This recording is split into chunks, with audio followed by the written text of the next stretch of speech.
बिस्मिल्लाहिर्रहमानिर्रहीम अस्सलाम वालेकुम। मैथ्स टैक्टिक्स एकेडमी के प्लेटफॉर्म पे मैं आपका टीचर हुसैन शबीर आपको वेलकम करता हूँ। आज की video class 6 Aafaq sun series unit number 1 sets के ऊपर है। उसकी पहली एक्सरसाइज ऑन योर ओन 1.1 इसको हम स्टार्ट करेंगे। एक्सरसाइज स्टार्ट करने से पहले आप सबसे गुजारिश है कि चैनल को सब्सक्राइब करना मत भूलिएगा और वीडियो को मुकम्मल एंड तक देखिएगा। क्वेश्चन नंबर 1 है identify well defined sets among these. देखिए आपने नीचे दिए गए सवालात में जो वेल डिफाइंड सेट्स हैं उनको फाइंड करना है, लेकिन सबसे पहले आप सेट्स की डेफिनेशन को समझ लें। देखिए सेट्स जो है वो एक कलेक्शन है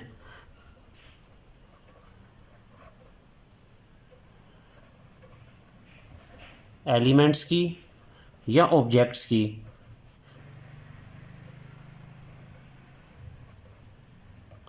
विच are well defined and distinct.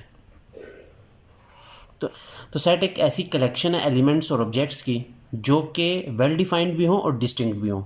देखिए यहाँ पे दो लफ्ज़ इस्तेमाल किए गए हैं, एक वेल डिफाइंड जिसके ऊपर आपका क्वेश्चन नंबर 1 है और दूसरा डिस्टिंक्ट।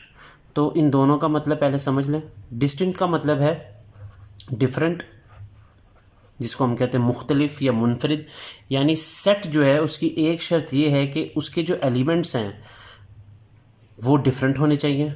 मिसाल के तौर पे अगर मैं एक सेट लिखता हूँ ABC, तो मैंने 3 अल्फ़ाबेट्स लिख लिए ABC और ये तीनों डिफरेंट हैं तो ये डिस्टिंक्ट में आ जाएगा। लेकिन अगर मैं एक सेट लिखता हूँ जिसमें मैं किलर के स्पेलिंग लिख लेता हूँ तो मैं देखता हूँ कि इसमें L जो है वो रिपीट हो रहा है, इसका मतलब ये सेट नहीं है। दूसरी शर्त जो उसकी है वेल डिफाइंड। तो वेल डिफाइंड से मुराद ये है कि ऐसा सेट आपने लिखना है कि जिसमें कोई भी एम्बिग्विटी ना हो। एम्बिग्विटी से मुराद है कि उसमें कोई भी एतराज़ या कोई भी शक वगैरह ना पाया जाए। मिसाल के तौर पे अगर मैं कहता हूँ सेट ऑफ गुड स्टूडेंट्स, तो इसमें जो गुड स्टूडेंट्स आ रहा है इसमें एक शर्त लग गई है कि वो तालिब इल्म के नाम लिखने हैं जो कि अच्छे हों। तो अब अच्छे से मुराद यहाँ पे क्या लिया जा सकता है कि ऐसे तालिब इल्म जो पढ़ाई में अच्छे हैं या जिनका बिहेवियर अच्छा है।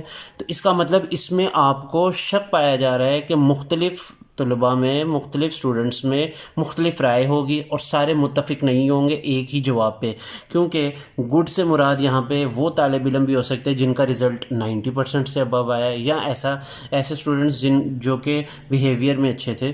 तो हमने वेल डिफाइंड से मुराद ऐसा सेट लेना है कि जिसको जब हम पढ़ें तो हमें समझ आ जाए कि ये सेट किस बारे में है। उसकी मिसाल मैं नीचे लिख रहा हूँ। तो ये सेट नहीं होगा सेट ऑफ गुड स्टूडेंट्स, जबकि set of colours in rainbow, यानी रेनबो में मौजूद जो कलर्स हैं, जो 7 रंग होते हैं, तो वो आप तमाम इस पे मुत्तफ़िक होंगे कि इसमें 7 रंग होते हैं और वो 7 रंगों का हम लोग को पता है, इसलिए ये सेट है।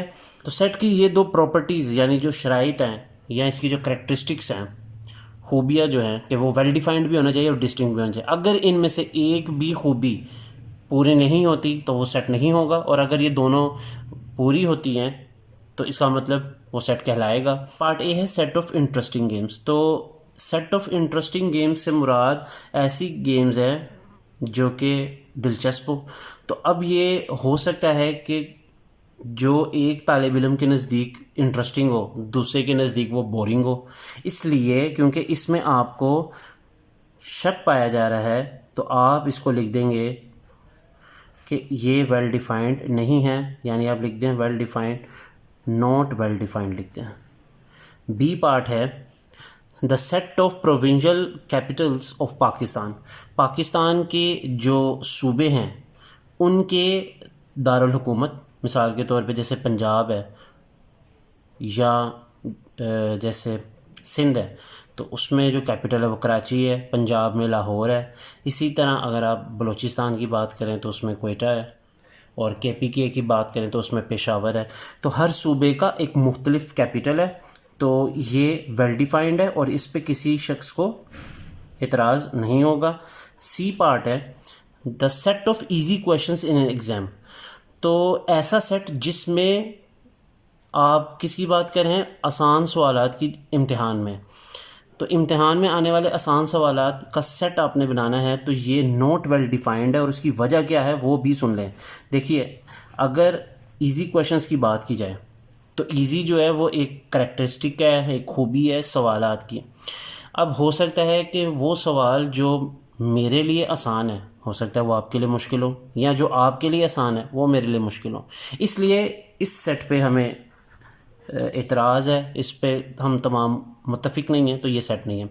पार्ट डी है the set of big animals. तो सेट ऑफ बिग एनिमल्स में हमने बड़े जानवरों के नाम लिखने हैं, लेकिन इसमें क्योंकि बड़े जानवर से मुराद हो सकता है कि जो मेरे नज़दीक बड़े जानवर हो वो किसी और के नज़दीक ना हो, और इस बुनियाद पर ये जो है नॉट वेल डिफाइंड है, क्योंकि इसमें एक हम लोग को इतराज़ पाया जा रहा है, हम सब मुत्तफिक नहीं हैं इस चीज़ पे कि आया सेट है या नहीं है। पार्ट ई है the set of prime ministers of Pakistan. तो पाकिस्तान के जो प्राइम मिनिस्टर्स हैं उनके नाम लिखने हैं, जितने प्राइम मिनिस्टर्स बने हम सब का नाम लिख सकते हैं। तो ये वेल डिफाइंड है, इस पे किसी को इतराज़ नहीं होगा और सब इस पे मुत्तफिक होंगे। पार्ट एफ है the set of small birds in the sky. आसमान में पाए जाने वाले छोटे परिंदे, लेकिन इसमें क्योंकि उसने शर्त लगा दी है कि आपने वो परिंदे लिखने हैं, वो परिंदों का बताना है जो कि छोटे हैं, तो ये नॉट वेल डिफाइंड है।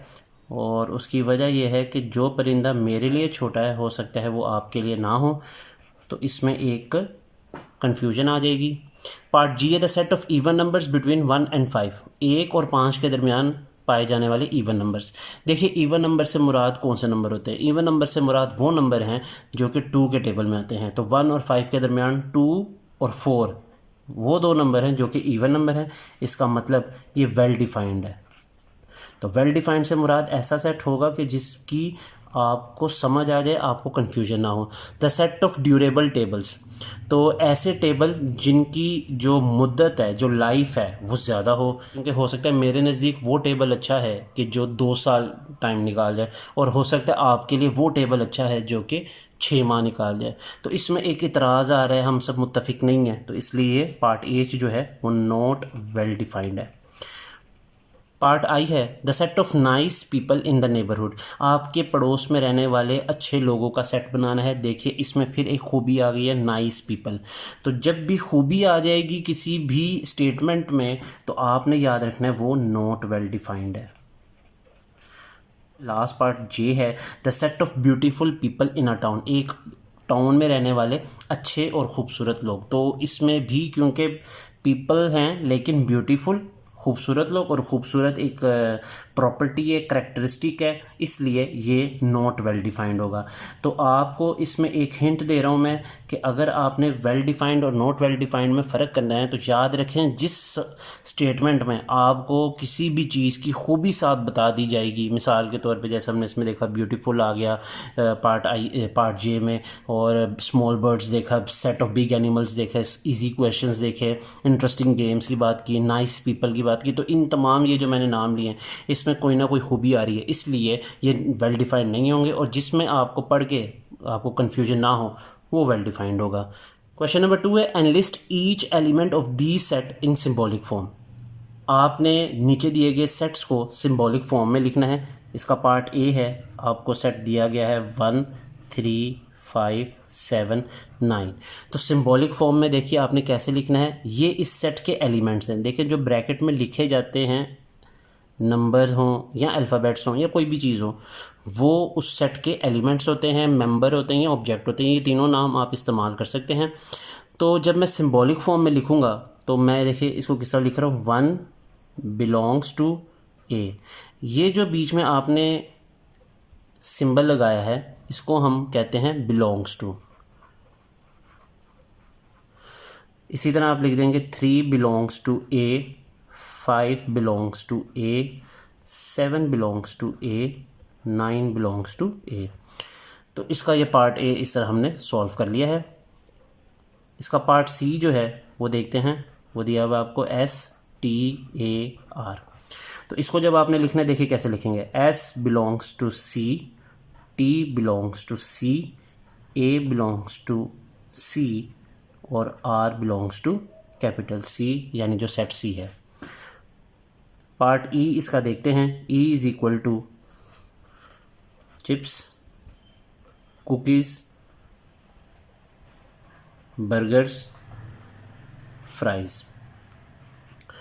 सेट ई आपको दिया गया है चिप्स, कुकीज़, बर्गर्स, फ्राइज़। इसको आप देखिए कैसे लिखेंगे। Chips belongs to E, cookies belongs to set E, burgers belongs to set E, fries belongs to set E. Question number 3 है fill in the blanks using the symbol belongs to और does not belongs to. तो देखिए belongs to का मतलब है कि एक element का एक सेट में पाया जाना, और इसका मतलब है डज नॉट बिलोंग्स टू मतलब एक एलिमेंट का एक सेट में ना पाया जाना। तो हम लोग को जो पहला सवाल दिया गया है उसमें लिखा गया है 5 डैश सेट 1 4 5। तो सेट में 1 है, 4 और 5 है, इसका मतलब 5 जो है वो क्या सेट 1 4 5 में पाया जा रहा है कि नहीं जा रहा। तो आप लिख दें पाया जा रहा है, तो पहले में आ जाएगा बिलोंग्स टू। दूसरे में देखें 10 dash set of even numbers. अब आपको इवन नंबर्स पता होने चाहिए, वो नंबर होते हैं जो 2 के टेबल में आते हैं, जहाँ 2 से डिवाइड हो जाते हैं। 2 4 6 8 10 12 14। तो 10 जो है वो इसमें पाया जाता है, इसलिए आप बिलोंग्स टू का आंसर लिख देंगे। सी पार्ट है set U dash A I O E U. तो क्या यू जो है वो ए आई ओ ई यू में पाया जा रहा है, तो वो नहीं पाया जा रहा। उसकी वजह क्या है, देखिए सवाल में उसने लिखा हुआ है कि सेट यू, यानी यू के इर्द गिर्द ब्रैकेट है और वो उस सेट के दरमियान पाया जा रहा है। किस सेट में, जो आपको गिवन है। दूसरी तरफ डैश के वो है ए ई आई ओ यू, तो उसमें नहीं पाया जा रहा। हाँ खाली यू पाया जा रहा है, लेकिन अगर उसके इर्द गिर्द ब्रैकेट लग जाएगी तो फिर वो एक सेट कहलाया जाएगा। और सेट यू जो है वो जो कंप्लीट सेट है डैश की दूसरी तरफ ए आई ओ ई यू, उसमें नहीं पाया जा रहा, उसमें खाली यू पाया जा रहा है, लेकिन सेट यू नहीं पाया जा रहा। डी है tiger dash set of birds. तो टाइगर जो है वो क्या वो परिंदों में आता है, बिल्कुल नहीं आता, तो आप लिख देंगे does not belongs to. E है January dash set of months of year. तो जनवरी जो है वो क्या साल के महीनों में आता है, जी बिल्कुल आता है, तो आप इसको लिख देंगे बिलोंग्स टू। क्वेश्चन नंबर 4 है right the following statement in symbolic form. तो क्वेश्चन नंबर 4 का पार्ट नंबर ए है, इसको भी हमने सिंबॉलिक फॉर्म में लिखना है। तो 4 is an element of set W, तो आप लिख देंगे 4 belongs to W. Part B है carat is an element of set P, क्योंकि कैरेट पी का एलिमेंट है, तो आप लिख देंगे carat belongs to P. C है zero is not an element of set N. तो ज़ीरो जो है वो एन का एलिमेंट नहीं है, तो आपने डज नॉट बिलोंग्स टू का सिंबल इस्तेमाल करना है। डी है London is a member of set D, तो आप लिख देंगे लंडन बिलोंग्स टू डी। और ई पार्ट है Multan does not belongs to set H. तो मुल्तान जो है वो नहीं पाया जाता सेट एच में, तो आपने डज नॉट बिलोंग्स टू का सिंबल इस्तेमाल कर लेना है। क्वेश्चन नंबर 5 है if A is equal to 1 3 5 7 11 B is equal to if A is equal to 1 3 5 7 11 B is equal to 2 4 6 8 10। तो आपने ट्रू और फॉल्स जो है वो लिखना है। और इसमें जो पहला पार्ट है वो लिखा हुआ है 3 जो है बिलोंग करता है ए को, तो चेक करें क्या 3 ए में पाया जाता है, जी पाया जाता है, तो आप ट्रू लिख दें। बी चेक करें 5 does not belongs to B, तो क्या 5 जो है वो बी में नहीं आ रहा, जी नहीं आ रहा, ये भी ट्रू है। सी चेक करें 11 बिलोंग्स टू ए, क्या ए में 11 पाया जा रहा है, जी पाया जा रहा है, ट्रू कर दें। डी है 0 does not belongs to B, 0 जो है वो बी में नहीं पाया जा रहा, बिल्कुल दुरुस्त है। ई पार्ट चेक करें, वो लिखा हुआ है 0 डज नॉट बिलोंग्स टू ए, 0 जो है वो ए में नहीं है, चेक करें, जी बिल्कुल नहीं है, ये भी ट्रू है। पार्ट एफ चेक करें, वो है 4 does not belongs to B, 4 जो है वो बी में नहीं पाया जा रहा। पार्ट एफ है 4 does not belongs to B, तो 4 जो है वो बी में नहीं पाया जाता, हालांकि 4 जो है वो बी में है, इसका मतलब ये फॉल्स है।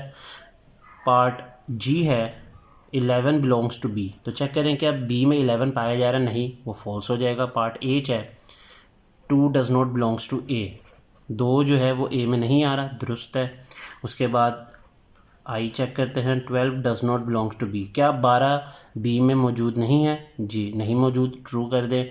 और जे पार्ट है क्या सेट 7 ए में है, देखिए इसने यहाँ पे खाली 7 नहीं लिखा बल्कि इसके इर्द गिर्द ब्रैकेट भी है, तो क्या सेट 7 जो है इसमें मौजूद है, नहीं मौजूद। इसमें 7 मौजूद है एलिमेंट के तौर पे, लेकिन सेट के तौर पे मौजूद नहीं है, इसलिए ये फॉल्स है। Right the cardinality of the following sets. देखिए आपने कार्डिनैलिटी लिखना है, लेकिन उससे पहले लफ्ज़ कार्डिनैलिटी का मतलब समझ लें। कार्डिनैलिटी का मतलब होता है कि एक सेट में कितने नंबर ऑफ़ एलिमेंट्स हैं, यानी एलिमेंट्स कितने पाए जा रहे हैं उसमें, आपने काउंट करके लिख देना है। जैसे पार्ट ए है, उसमें लिखा हुआ है b इज़ इक्वल टू 1 2 3 4 5 6 7। तो इसमें जो है वो आपके पास 7 एलिमेंट्स हैं। देखिए आपने कैसे लिखना है इसका आंसर, आपने लिखना है स्मॉल n, ब्रैकेट डालनी है और उसमें आपने ये जो सेट आपको नाम दिया होगा, जैसे पार्ट ए में बी सेट दिया गया है तो आपने लिख देना 7। पार्ट बी है q is equal to a e i o u, ये वॉवल्स हैं, 5 वॉवल्स होते हैं। देखिए आपने कैसे इसका जवाब लिखना है, n ब्रैकेट डाल के सेट का जो नाम है q वो लिख दें और उसके आगे उसकी तादाद लिख दें काउंट करके एलिमेंट्स की। सी पार्ट है n is equal to empty set, तो क्योंकि n एम्प्टी सेट है, इसमें कोई एलिमेंट नहीं है, तो आपने लिखना है n ऑफ कैपिटल N, यानी इसमें आपने सेट का नाम लिखना है, तो इसका आंसर 0 है। डी पार्ट है k is equal to math science Urdu English, तो इसमें 4 जो है सब्जेक्ट्स के नाम है, तो आप लिख देंगे n of k is equal to 4। Part E है r इज़ इक्वल टू 5 से मुराद एम्प्टी होता है, तो आप लिख देंगे n of r is equal to 0। और पार्ट एफ है s, आपने बताना है कि s में कितने एलिमेंट्स हैं, कार्डिनैलिटी बतानी है, तो उसका तरीकाकार ये है कि स्मॉल n लिख के ब्रैकेट में आपने सेट का नाम लिख देना है जो कि s है, और इसमें 4 एलिमेंट्स है, 5 10 15 20, यानी 4 एलिमेंट्स। जी पार्ट है p is equal to k l m n o, तो ये 5 एलिमेंट्स है, तो आप लिख देंगे n of p is equal to 5। H part है e is equal to 10 20 30। Part H है e इज़ इक्वल टू 10 20 30 40 50, तो इसमें भी 5 एलिमेंट्स हैं, तो इसको आप कैसे लिखेंगे, n of e is equal to 5। इसी के साथ एक्सरसाइज ऑन योर ओन 1.1 हमने कंप्लीट सॉल्व कर ली है। 1.2 के साथ अगली वीडियो में हाजिर होऊंगा। चैनल को सब्सक्राइब करना मत भूलिएगा, वीडियो को मुकम्मल देखिएगा। शुक्रिया।